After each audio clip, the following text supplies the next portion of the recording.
Well, here's the book. It's titled The Devil We Know, Dealing with the New Iranian Superpower. New York Times bestseller. The author is Robert Baer, who joins us this morning live from Berkeley, California. And Mr. Baer is a former CIA operative. And why'd you pick this title? First off, Mr. Baer, The Devil We Know. What are you saying here? The implication is that we actually know Iran very well. We've had a strained relationship, to put it nicely, over the years. But what I'm trying to say, it's a predictable country. It's a country that's fallen a revolutionary arc, if you like. Was very violent in '79, continued through the '80s, and then became a much more mature power. It's sort of Iran's Thermidor. So by 1996, it was no longer conducting terrorism against the United States. So for the last 13 years now, we've had fairly even relations with Iran. You use the word superpower as well in that cover, dealing with the new Iranian superpower. Put that word in perspective here. It's a word, it's like, I'll be frank with you, the publisher picked it. I would prefer hegemon in the Persian Gulf, simply by the fact that it can cut off oil supplies. Iran can mine the Gulf, Iran can rocket Saudi Arabia's oil facilities, Iran can take off 40% of world's traded oil within minutes. And in that sense, it could take control of the Persian Gulf. 90% of the Persian Gulf is Shia, 12 are Shia, which in one form or another answers to Iran. So Iran is the only, large power in the Gulf. If we were to withdraw one day, Iran would fill the vacuum. Taking it a step deeper, you write in the prologue, page 4, Robert Baer, scratch away the veneer of Islam, and what you find in an Iranian is old-fashioned nationalism, a deep, abiding defiance of colonialism. Keep scratching, and what you find at the bottom of Iran's soul is a newfound taste for empire. Speak more to what this country is looking to achieve. I think in terms of hegemony, it wants to control. It wants to make sure that the countries on its border answer to Tehran in one way or another, not by occupation, but what they want to do is have Afghanistan, Iraq, Central Asia, and the Arab countries in one way or another deferring to Tehran on important national security issues. And as they would. I mean, just as we would like to have Ottawa defer to us or Mexico defer to us, in the same way, Iran would like the same. Occupation is a bad word, or empire is a bad word, because it doesn't really apply. They just want a predominance of influence in that region. Phone numbers on the bottom of the screen for Robert Baer, who's out in Berkeley, California. We're talking about Iran, and there are lines for Republicans, Democrats, and Independents. We'll start taking your calls in just a moment. Robert Baer, remind us of your career with CIA to the extent you can. How many years? Where were you? And then spin it off into what you actually saw in Iran, because you have spent considerable time there. I spent 21 years in the CIA, almost all of it in the Middle East. The CIA put me through Arabic. 2 years of it. I served in Levant. I served in Lebanon during the worst years. Morocco, Syria, Lebanon. Where else? I've been to Iran on visits before the revolution, and most recently was Morocco, and I was in France for a while where I covered the Middle East. So it's my entire career has been in the Middle East. I resigned from the CIA in December 1997. I was involved in an aborted coup in Iraq in March 1995, and I just left to do other things, mainly to write. And when you look at the Iranians themselves, before we get to calls, here's a passage from the book. It's a country of nuances, you write. Americans see Iran's president and mullahs as relics from a dark age, when in reality they're a driving force behind Iran's modernization. Speak more to that, the leadership, especially the religious leadership, and the people. Well, you look at the religious leadership today after I wrote the book, and they are truly the opposition to Khamenei, the supreme leader. I mean, they are the ones. Qom now is the center of opposition. You look at Rafsanjani, who's come out for democracy in their terms. Several other mullahs have condemned the violence in Tehran. And so you see it's a much more nuanced society. We tend to look at Ayatollah Khomeini, and that's where our images of Iran rest, is in this firebrand, spreading revolution, creating a religious state. But Iran has matured. It's a changed country. And what I try to do in the book is that's the backdrop for the book. But on the other hand, the real story in my book is the Islamic Revolutionary Guard Corps. I served on the periphery of Iran, not in Tehran. So what I know is Iran's edge of expansion through the Middle East, and who these people are in the Islamic Revolutionary Guard Corps, because they're very important. They are taking key positions right now. The new Minister of Defense nominated is from the Revolutionary Guard Corps. He has a long, violent history. On the other hand, he is a man who has abandoned violence, as far as we can see, in terms of foreign expansion. And anyhow, that's, you know, there is theory that you can see empires better from the periphery. I mean, I'm not in a position to argue that, but the fact is I was on Iran's periphery, and that's the aperture which I look through. First call for Robert Baer out in California, St. Clair Shores, Michigan. Robert, you're on the Republican line. Hi, Robert. Good morning. Morning. Hi, Mr. Baer. How are you? Hi, good morning. Hi, good morning. By the way, my brother-in-law is currently working for your former employer. I'm very curious about Iran. I find them rather fascinating, as I do most of the Middle East. I picked up a textbook, basically, it was a series, and I read the history of Iran as best I could. It's very complicated, and I noticed that in their history, I was looking for, the Bush administration was constantly saying that they were a threat to virtually everybody, and I couldn't understand. It didn't seem right to me, and so I read this book, and there were moments in history. Now, that's history, and today's today. I understand that, but their history of the people, they're very cultured and very intelligent, and they are, they're not a terribly warlike people. They have been under assault by the Russians and the Brits and the Americans and everybody else, and it seems to me that they are the most powerful country in the Middle East, and they have some right to exert their not dominate, but they have their presence. And the one more thing I'll add that I looked up on the website of the Energy Department is that they have a great deal of natural gas, and why they're developing nuclear energy at all is a mystery to me. And I'll just leave you open for some comment, perhaps. Thanks, Robert Baer out in Berkeley. Yeah, that poses a couple questions for me, and one is you have to look at, first of all, from the Iranian perspective. It's got 2 American armies on 2 of its borders, Afghanistan and Iraq. In 2003, when we invaded Iraq, we were talking about Iran being, part of the axis of evil. The implication was that we might attack Tehran next. So we fed Iranian paranoia at that point. Iran was invaded by Russia in '46. There was the Mossadegh coup in '53. The fact is, I've read the Mossadegh files. We had a limited role in the overthrow of the prime minister in '53. Nonetheless, the Iranians tend to be paranoid about this subject, and they're paranoid right now because we're still talking about bombing Iran. So when you see the Iranians acting irrationally, they do have a reason for it. Now, as for the nuclear energy, what they would like to do, they have a very large population, 70 million. Their oil fields are depleted. A lot of them are. What they would like to do is use that remaining oil to sell on international markets and domestically use nuclear energy. Now, that doesn't mean to say they're not developing a nuclear weapon, which they probably will someday, but there is a reason that they want these nuclear reactors, and it's a very good reason. Now, as far as not opening them up for inspections, what they're saying is, well, if the Israelis don't open up their nuclear facilities, why should we? Now, we would have a ready answer for that because we don't trust you. But, I mean, it's not one that the Iranians can accept. They look at the certain fairness doctrine on their side, and they're saying, fine, if everybody wants to open up their facilities, we will too.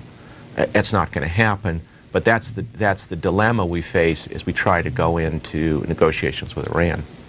Next call for our guest, New York City. B is on the Democrats' line. Hi there. Hi there. I'd like to ask you, Mr. Baer, do you think that the policy will be successful in improving relationships with Iran as long as the press in this country, especially the white male press, mostly from Irish American press, is so concentrated on, because of some kind of inadequacy, I guess, that they're feeling, on bringing down Barack Obama, challenging him, than they are in improving what is greater for America. Thanks. Mr. Baer, before answering the question, explain, in your view, what is the policy right now, the U.S. policy toward Iran? How can you describe it? Well, you know, the intelligence community has on the books a national intelligence estimate that says that Iran stopped making a bomb in 2003. That has not changed since 2000, the last 6 years. On the political side, there is a belief that Iran is moving ahead with a bomb, and B is absolutely right. You see this in the press. They're going to have a bomb in a year. They're going to have a bomb in 6 months. Frankly, since I've been in the CIA since 1980, we've predicted every 4 years there's going to be a bomb, and there never obviously has been one. So I don't know where that stands in terms of the intelligence community, because they haven't made that public yet. I don't think Iran wants a bomb particularly right now. It's got other issues to deal with. First, internally, it has to worry about Iraq as well as Afghanistan, 20 years maybe. But B is absolutely right. The press in this country is absolutely, and press is a big word, but I see a tendency for people dealing with the Middle East that we have to do something about this regime in Iran, about Ahmadinejad. The line now is he's not a legitimate president of Iran. He's an apocalyptic Shia. He's going to attack Israel. We have to do something. It's fairly shallow analysis, obviously, because Iran is much more complicated than that. But Iran is, in a sense, if I can put it this way, a third rail of American politics. You know, I could write a book about Peru, anything in the world, and people would completely ignore it.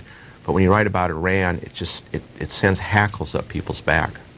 Look at the book, The Devil We Know, Dealing with the New Iranian Superpower. The author is Robert Baer, ex-CIA. He is out in Berkeley, California this early morning for him. Raleigh, North Carolina. Lewis, you're on the independent line. Hi, Lewis. thanks for taking my call. Sure. Just wanted to say, I really don't know why everyone is so threatened by Iran. I feel like they're a country that's heading in the right direction. I think this is just a bunch of propaganda to make them seem like an evil superpower. You know, I totally agree. Well, one, let's get right to the issue. Can we afford to go to war with Iran? And the answer is no.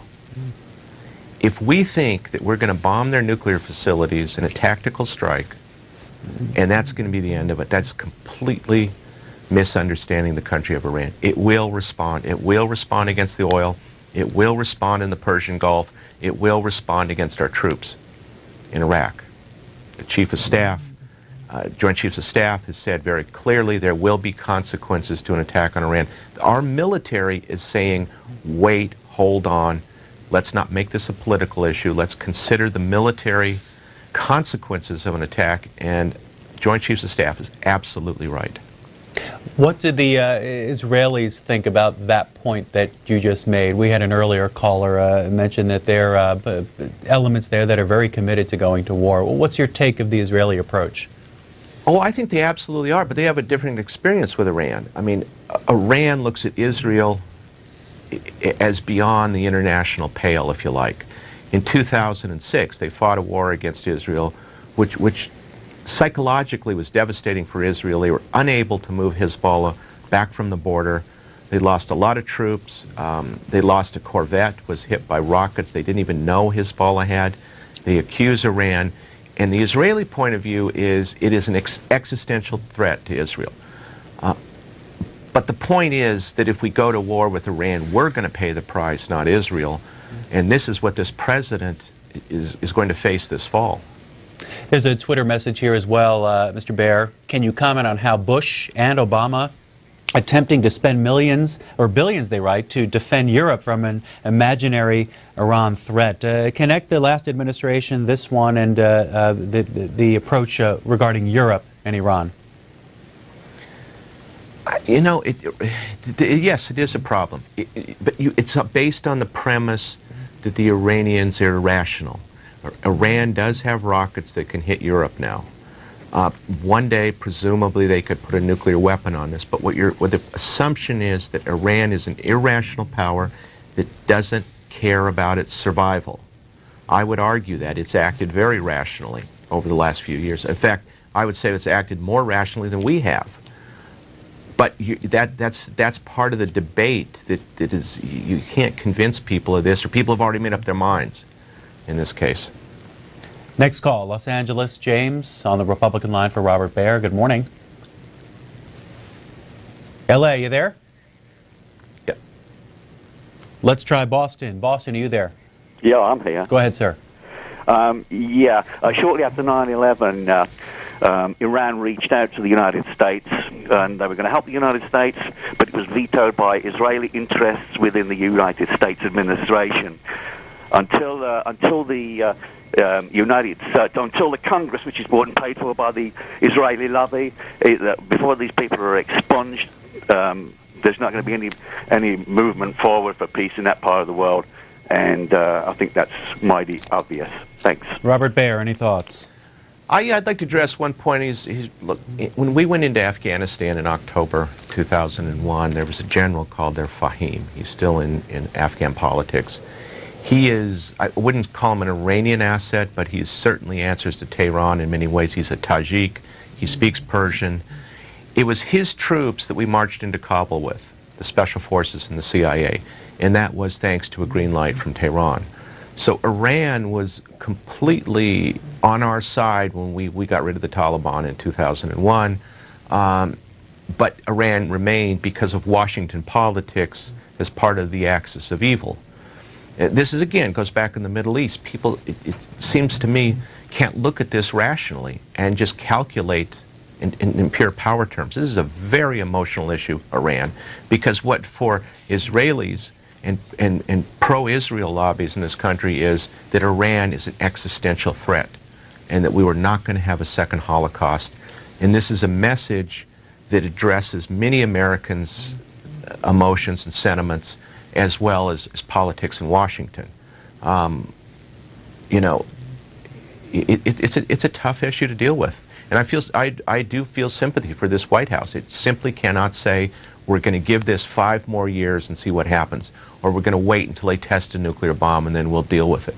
There is a movement on the Hill to impose an embargo on gasoline, other embargoes which very well could touch off a war. Robert Baer, put in perspective the recent uprisings in Iran following the election, all that video that we saw of the people protesting, the reports of deaths and beatings and the like. When you saw that, and as you look back these weeks later, what do you take of it? A couple of things. I think it's interesting that nobody predicted it in this country. And even in Iran, they didn't really predict it. This was spontaneous. It's frustration with the economy. It's a belief that the supreme leader, Khamenei, the Ayatollah, who truly controls the country rather than Ahmadinejad, is illegitimate. He does not have the credentials of an Ayatollah. There's chafing among the other mullahs. He's also a dictator in many senses, and what we're seeing is the mullahs are revolting again. We're seeing a revival of the '79 revolution. You know, Iran is a budding democracy, if you like. It's a very odd one for us. This is a good sign, and I think it's going to check this regime. It's going to check Khamenei. Is Iran in a pre-revolutionary state? I just don't know the country that well enough, and I haven't seen analysts in this country that do either. Help us understand the economy in Iran a little bit better. You mentioned the oil fields are depleting a bit, but how else is the economy put together, and what are the most severe problems there right now? Subsidizing flour, gasoline, state industries that draw money, a young population, high unemployment, high inflation. Iranians can't marry because they don't have a place to live. Enormous frustration with the young people. They hate the regime, and they go between apathy and wanting to do something about it. When they came out in the streets you know, the apathy just melted away when the elections were apparently stolen. We don't know they were stolen. I presume they were, but they came on the street spontaneously. The question is, where does it go from here? Rafsanjani, a very important figure in Iran, has come out in support of the regime. This was a turnaround for him, 180 degrees, which tells me that Ahmadinejad, the president, and Khamenei have consolidated power. And they're starting to point people from the Islamic Revolutionary Guard Corps, which, you know, we could have the same situation for the next 10 years. Next call from Daniel on the independent line, who's in Ishpeming, Michigan. Good morning. Hey, you got the name right. The reason I voted for Obama was in like a symbolic way, his name. I was wondering what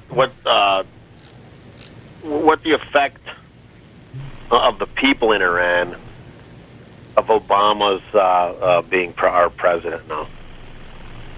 Mr. Baer. I think the people in Iran are very realistic. They're on the internet. They read our newspapers. They can analyze the situation. They watch our actions rather than Obama. I think they had a lot of hope when Obama came in. I think they understand at the same time there's a gridlock in Washington. Obama inherited what I consider a mess. Private interests, lobbying groups. He can't get his health bill through right now because of lobbying groups, and the same with national security interests. So the Iranians understand this, and what they're waiting to do is to see where negotiations go, what we do in Iraq. With the violence there, are we going to leave now, or are we going to stay longer? If we stay longer, this is going to aggravate our relations with Iran. Same way with Afghanistan. If we fail there and add more troops, it's going to make them more paranoid. So they're waiting for things to develop. They're looking for a real change. You mentioned Iraq, Mr. Baer. What is Iran's relationship right now with that country, its interest in Iraq, if you can speak to that? I think they would like to see, well, I mean, the Shia do control, the sect is the same sect as in Tehran. They do control Baghdad now, and you have the prime minister is a Shia. He's got uneven relations with Tehran, but what they're pushing Maliki, the prime minister of Iraq, to do is, for instance, to force out the Iranian dissidents who've been living there for years, and which they've done. It's called the MEK. They raided the camp.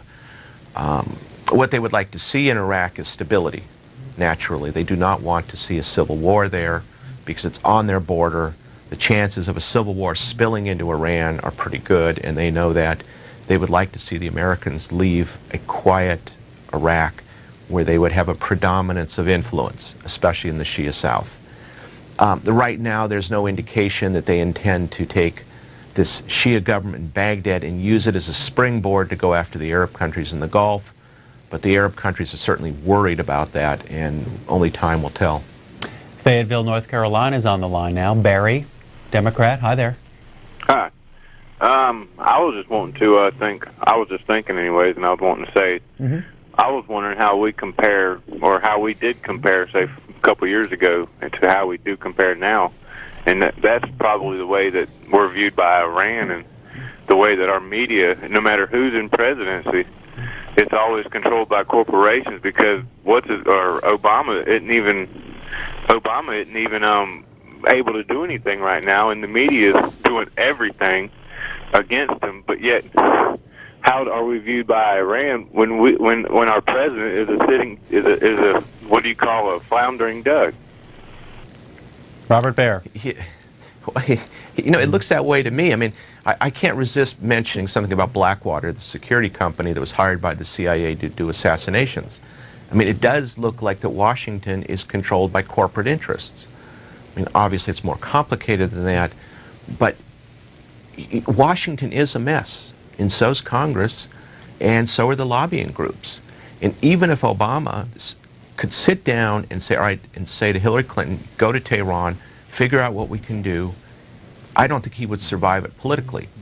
I mean, my attitude is send her to Tehran, find out what they want, see what we can do. If we can't, she can come back, and we just reassess our policy at that point. But I don't think he can do that. I think these issues are too emotional for lobbying groups in Washington, for a vast majority of Americans, and he's pretty much stuck with the last administration's politics. Our guest spent many years at CIA. He's also author of other books besides the one we're talking about today. One of them is titled Sleeping with the Devil. Remind us, Mr. Baer, what that book's about?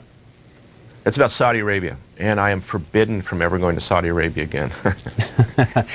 It was corruption in the royal family in Saudi Arabia, and what I talk about in that book is really a dysfunctional government that can't last forever. I mean, if the price of oil stays high, it will last many more years.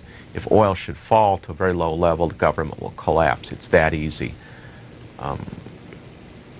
But it was an attack on. I mean, look, I speak Arabic. I spent 21 years in the Middle East. I have a lot of Arab. In fact, most of my friends are still Arab. But I have a real problem with the Saudi royal regime because it is corrupt, it's dishonest, and it is not going to help us in the long term. You also wrote See No Evil, which we know is the basis for the film Syriana. George Clooney played your character. Tell us more about that and your reflections on that work. Hollywood? it makes the Middle East look simple. I wrote this book, and it was before it was actually published. I got a call from Warner Brothers and said, "Do you want to make it into a movie?" And I thought that was a joke, and I said yes. And the movie came about very quickly, and I traveled with the director for 2 months in the Middle East, and we sat down in a cafe in Paris, and he says, "Your book doesn't really good basis for a movie, so what's the storyline here?" And I told him it's when I got out of the CIA, the old world would not go away, and we were offered a chance, my wife and I, to assassinate somebody, which we obviously said no, and came home from the Middle East, and he said, "I like that." He says, "A guy in the CIA gets out with no retirement, nothing, no real future, and he's tempted to stay in this work," and he says no, and he ends up in a bad way. The movie was very, very complicated. When they first sent me the script, I didn't understand a thing, but it apparently worked. It did well, and it was a new world for me. Next call for Robert Baer, who'll be with us for about 25, 30 more minutes. Tupelo, Mississippi, Republican caller named Tim. Hello, am I on the air? Yes, sir. Okay, thank you, C-SPAN, for having the guest on, balancing everything out a little bit there with a liberal. But I did want to ask him about Ahmadinejad's remarks about the destruction of Israel, wiping Israel off the map, and then some of the things that Ahmadinejad has said regarding the denial of the Holocaust. I have just a quick comment and I'll hang up. I think the folks over there speak Farsi, and if you could tell us whether or not he actually said these things, or did he say those things literally, or did the press mistranslate or anything like that? And the last question I've got is, do you think the United States exerted any influence indirectly in supporting some of the anti-Ahmadinejad parties in the last election? Thanks. Mr. Baer. That's a good question, because he did say that, and I should add that recently the Chief of Staff of the Iranian Army wrote a letter to the hidden imam. This is a man that's disappeared, supposedly, in the canons of Shia Islam. He disappeared in Iraq, but in Iran, in the Jamkaran well, people dropped notes down to him at the bottom of the well. And the Chief of Staff recently wrote this man a letter who disappeared in the 9th century. So you have these flourishes of end times in Iranian political speech. Now, whether they're serious or not, I can't tell you, but what we have to do is look at the record with Iran, and especially look at Iraq. Iran could have caused us major problems in Iraq. It could have unleashed attacks on our supply line. It could have kidnapped American soldiers, and I could go on and on. It didn't. It does have at its heart a sense of survival, and I think that's what really we're seeing in Iran. Listen, it could change overnight, but again, if we go into Iran, it's another preemptive war. We don't really know who we're fighting or what we're fighting for. We're basing a war on Iran on our assumptions and not necessarily reality. How much does this country know, do you suspect, especially as former CIA, the government know about the inner workings of Iran? How difficult is the country to penetrate and learn about in that sense? Oh, it's virtually impossible to know about Iran. I mean, look, the CIA does well when it's on the ground in a country, just as the military does in Iraq. We know so much more about Iraq, obviously, than we went in 2003, is that we need embassies, we need academics, we need journals, we need open source reporting, we need the New York Times, we need all these things. But in order to do that, you have to be in the country. Otherwise, what you're left with, in many cases, is exiles that come out, or defectors, as we call them, who will tell you a story, and the problem is they all have a bias, and they have a motivation for telling you things, and we're often misled. I mean, this has recurred over history with the Russian Revolution, with Vietnam, and so forth. And it's very, very difficult. The CIA was surprised by the demonstrations after the 12 June elections. They don't have people in country. It's too dangerous to send them there. A lot of what we deal with in Iran is guesswork.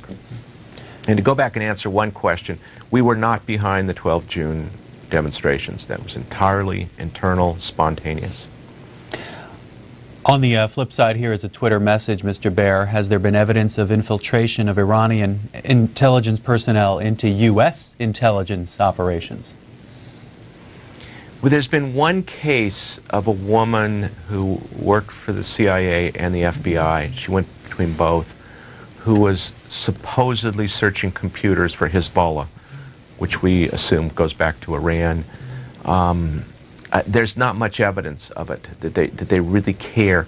When I was in the CIA, the Iranian intelligence people avoided us like the plague. I mean, you'd go to a party and you know who they were, and as soon as you walked toward them, they would head for the exit. So they weren't really after us. They didn't want to know about us. They tend, Iranian intelligence, to use through surrogates. So if they have, sources in this country, they're either completely clandestine, sabotage networks we don't know about, maybe coming up from South America, or they're just sort of, casual contacts. Next call for our guest, Frederick, Maryland. Ibrahim, independent caller. Hi. Good morning. Morning. Last week, August 19, was the 56th anniversary of the coup in Iran that removed democratically elected Mohammad Mossadegh as a prime minister. And it was entirely or mostly the job of CIA. Mr. Baer says CIA had only a minor role in it. But my point is, we still talk about something that happened 56 years ago. And most likely we'll be talking about it 56 years from now, because this is a very significant event. It was the greatest calamity that befell Iranian nation. And people in Iran have great resentment about what happened, because at that day, their democracy died. And America to be blamed practically entirely, even though British, of course, were involved. And of course, there were also Iranian agents and traitors who collaborated. In Mr. Baer's book, he actually makes the coup d'etat very, insignificant and not a big deal, and says that the hostage taken in Iran by the students during the revolution actually overcompensated what the damage was done by the America to Iran, which I think is a very disproportionate sense, in this area. So I'd like to invite Mr. Baer to look at MohammadMossadegh.com and learn about the depth of resentment and anger and disappointment, because Americans at the time really thought America was for liberty and freedom and independence of the small nations. So really they feel very betrayed by it, and they're not going to trust it unless America does something. Let's hear from our guest out in Berkeley, Robert Baer. Well, I certainly see that point of view. If we go back and look at the record of the Mossadegh coup, which has been published in the New York Times, you'll see that British Petroleum, the British Secret Service, the ambassador, the Shah himself, and even General Schwarzkopf's father, who was in the New Jersey State Police, were part of this coup. So I mean, we can spread responsibility. But the point is that symbolically the CIA was behind it. Now, if you're an Iranian and a foreign government comes in and changes your prime minister, who was popular at the time, no doubt about it, was talking about nationalizing oil resources in Iran, it's a humiliation. It's a humiliation not easily forgotten. Just as in 1979, Iran humiliated the United States by holding its diplomats in Tehran. The rescue mission was another humiliation. It was a significant check to American power. It probably contributed to the defeat of Carter in a large sense. So there was two humiliations here.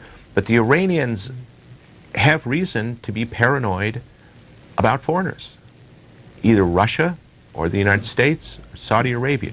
Right now, you have Sunni extremist groups on its edge which are in touch with the American government. And there's one of them called Jindal out of Pakistan, which is setting off car bombs and killing police officers. If you're Tehran in a position, you know, now in a time of volatility, political volatility, you are going to be looking to the outside.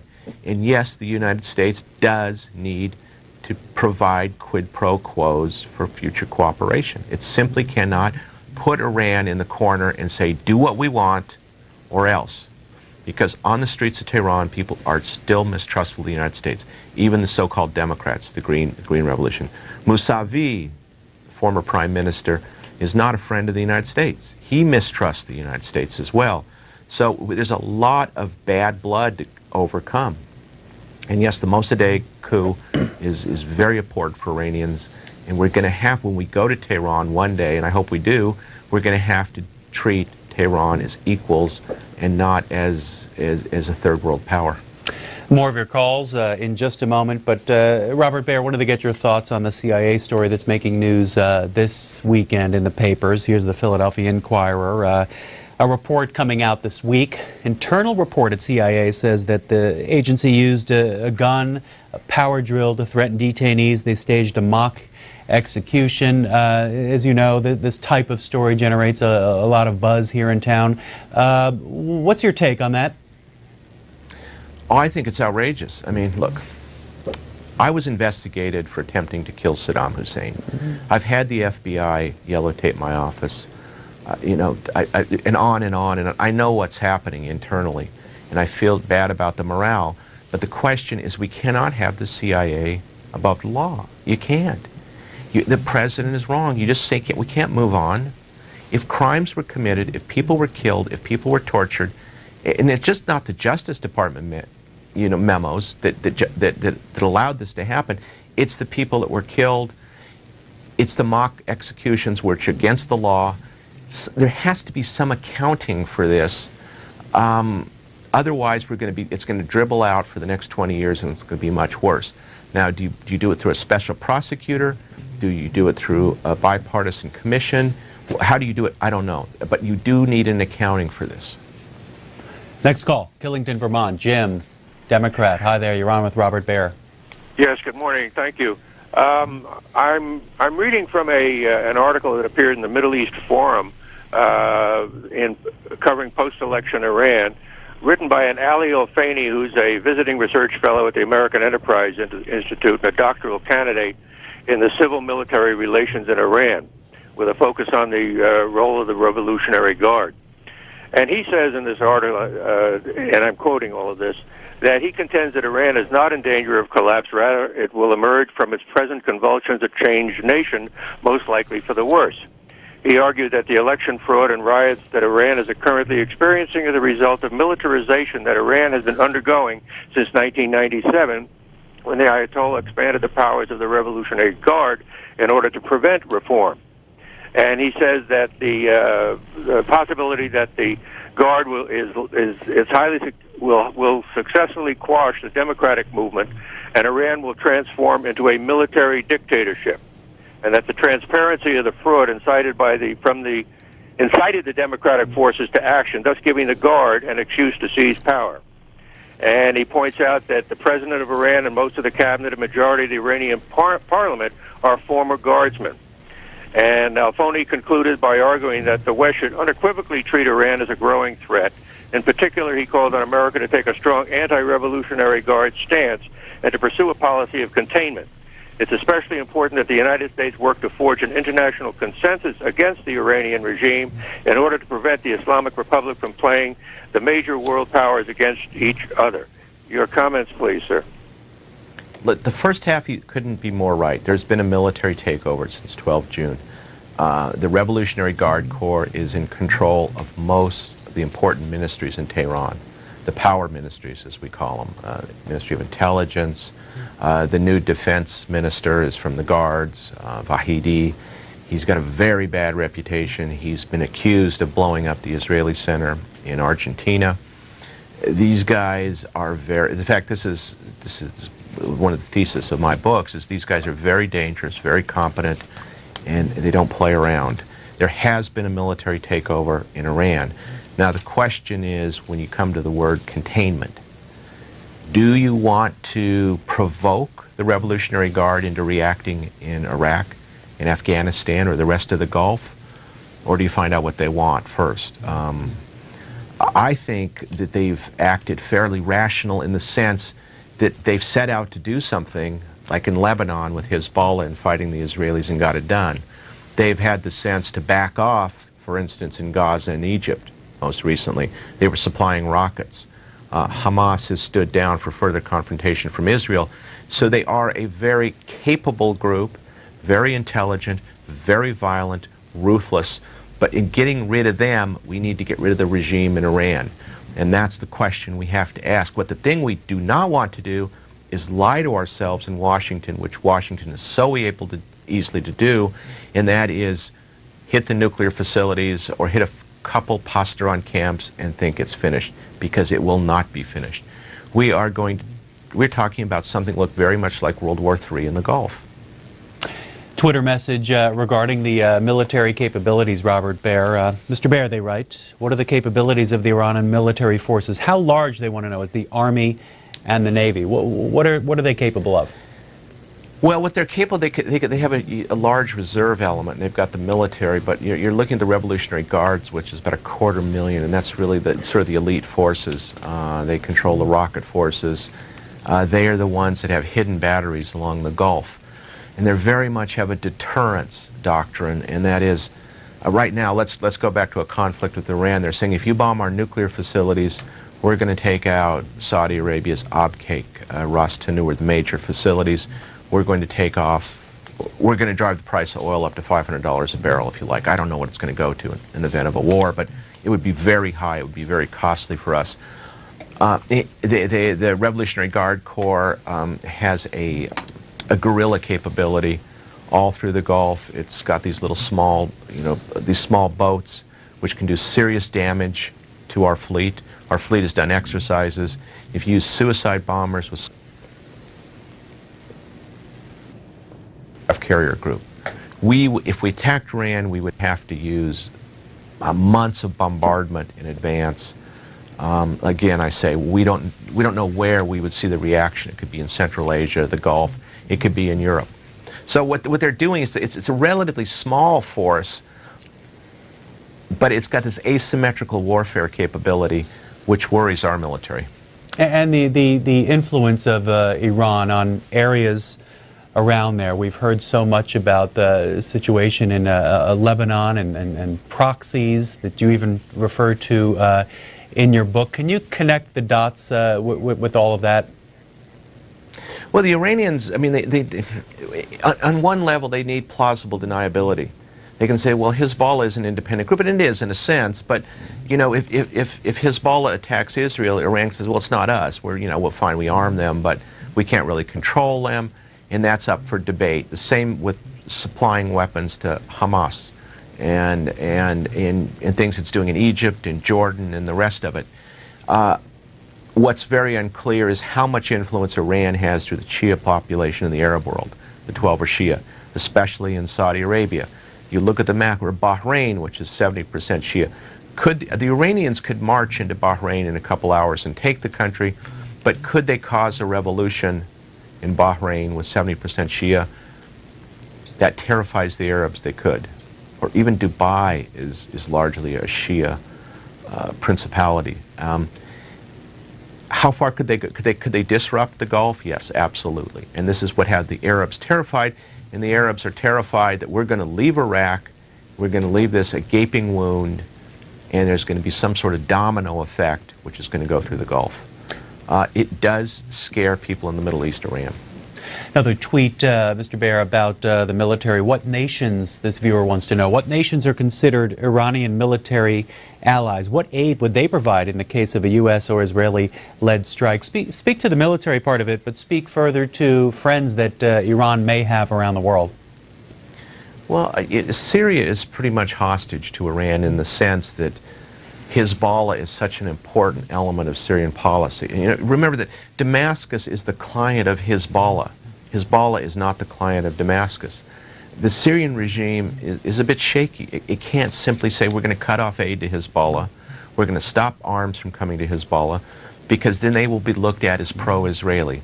So you've got Syria, you've got the Palestinians, who are, there's a whole large parts of them that answer to Tehran in many ways, need their aid, need their political backing.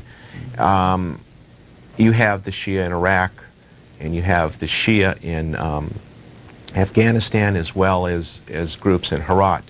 So you're looking at, again, on the periphery, and then you have Bahrain, as I said, 70% Shia.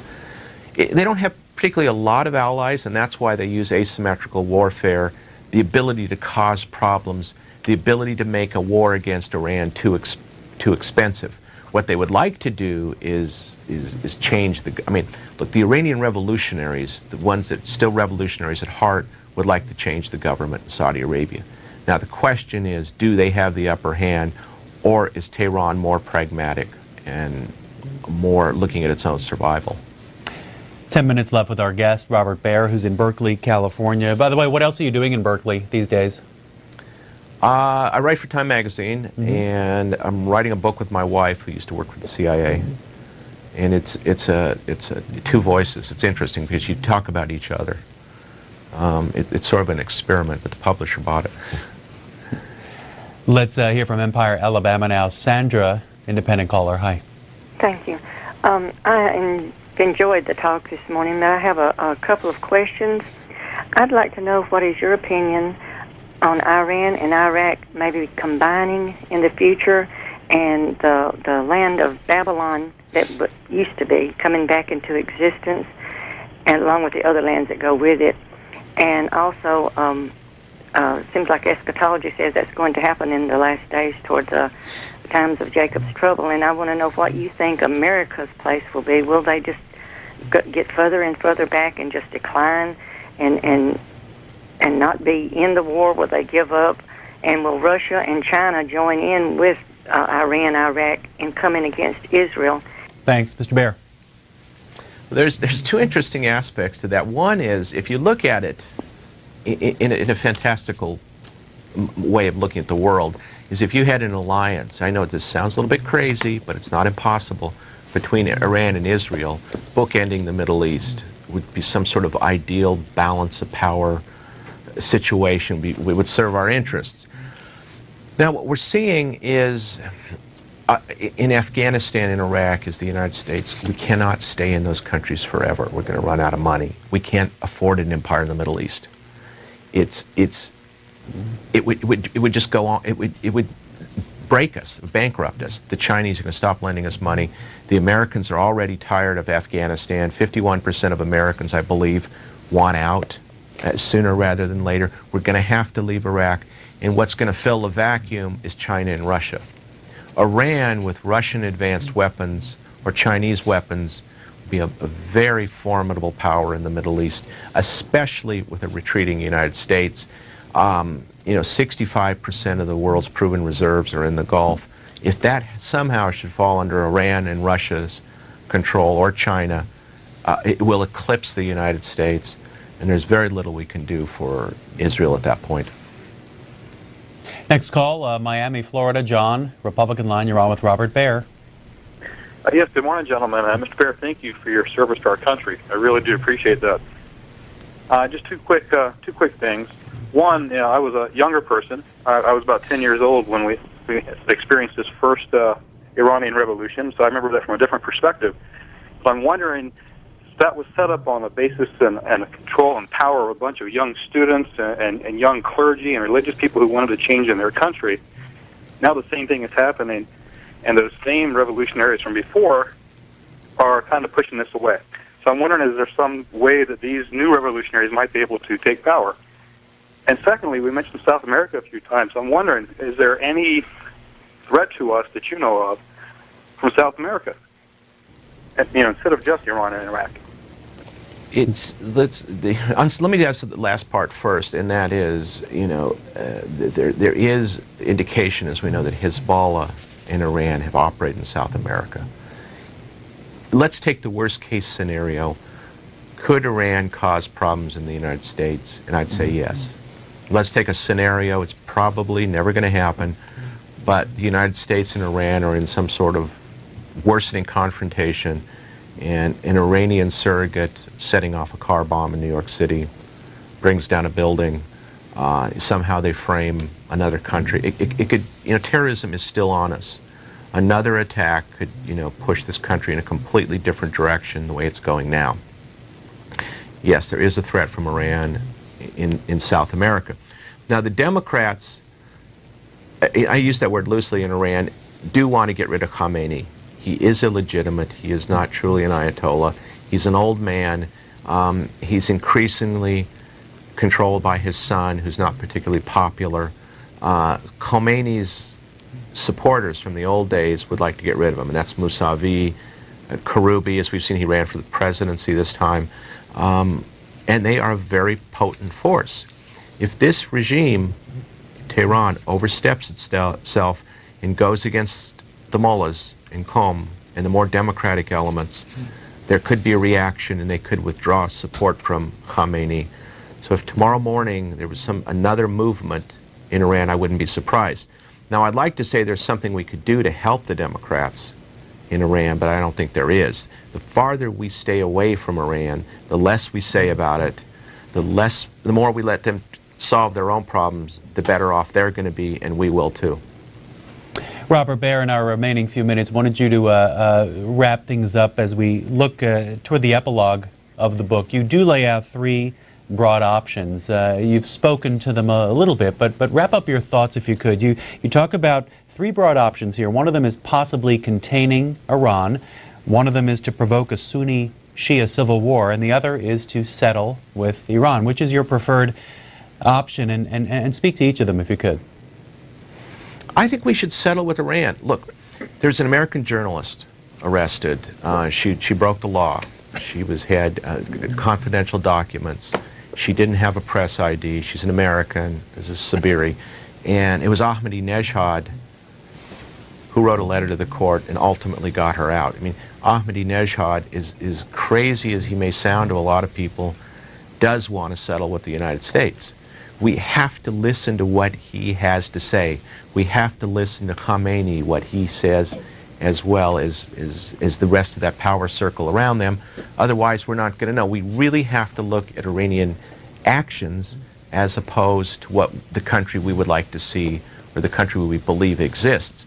And the way to do that is to settle with Iran. I think that ultimately Iran would like to be some sort of hegemon in the Gulf, have a predominance over security affairs, but not necessarily overthrow the regimes in that country or to go to the war with the United States. They had more opportunities in the last 5-6 years than they've ever had, and they didn't. They backed off. So again, we go by their actions rather than by what they say. You know, the Sunni-Shia conflict is the Mad Max approach to foreign policy. That's obviously not going to work. Yes, we could blow up their nuclear facilities, but what we would do is end up possibly provoking a very large war. But what we would really end up doing is strengthening this regime, Ahmadinejad and the Revolutionary Guard Corps, by a pinpoint strike like this, which is the last thing we want to do. Let's hear from Queens, New York. Bernie is on the Democrats line. Hi, Bernie. Good morning. Morning. Earlier on, you referred to a Russian invasion of Iran, and I'm racking my head Could you tell us when this happened and what were the circumstances about the invasion? The Russian troops came across the border right after World War II, and they had the Red Mullahs and the Mehrabad and the Kurds and the rest of it. It was a very small one, but it was the regime was collapsing at the time. They sort of seeped in, and you know, really our first nuclear confrontation with the Soviet Union was over Iran. This is '46. That's when the Cold War started, was over Iran. It's something the Iranians never forgot, just as they never forgot the Mossadegh coup. And the fact that, you know, the Qajar dynasty was always subject to foreign, you know, trepidations. People were coming in, forcing them to do this, forcing them to give up Bahrain, for instance. And Iran is, in a sense, a very modern country, yet it's very xenophobic. It's had a very unfortunate history of being invaded for thousands of years, and that's in the Iranian soul, that's always there. One last call here from Joan, who is in Clyde, North Carolina, on the independent line. Good morning, Joan. Good morning. How are both of you? Fine. I want to thank C-SPAN. Please forgive me, I'm a little nervous. I would also like to thank Mr. Baer. I've been listening to you. I'm a political writer for about 20 years now, in my own right, and I agree probably almost 98% of what you've been saying. I would like to thank the lady that called in about 3 or 4 calls ago, talking about Russia and China versus the Middle East, and just like to make a quick comment, if I may. When Bush invaded Iraq and was asking for help, for backup, Russia said no, she could not do it because of her investments in Iraq.